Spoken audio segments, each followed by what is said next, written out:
Mbah. Kepiye, Bos? Lah kowe sida mbangun omah, Bos? Lah ya sida to, paling pertengahan poso. Apa ora nanggung to?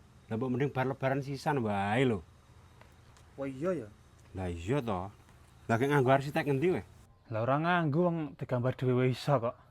Waduh, kesalahan nek kowe, Yes. Mbangun omah kuwi wajib nganggo arsitek.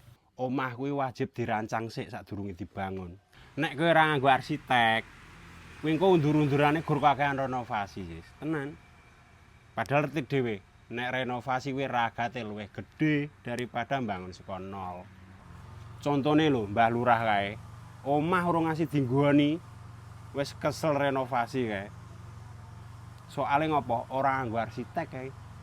Lah kene arsiteke ngendi ya sing apik, Mbah?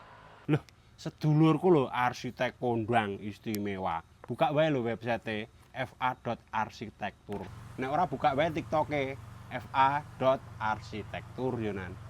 Tak jamin le mbangun 6 wulan dadi tur hasile istimewa, megah, tur elegan. Nek ora ngene wae, apa tak terke luwih penake anggere diopahi? Ya wis ora apa-apa, terke yo. Ya, ayo.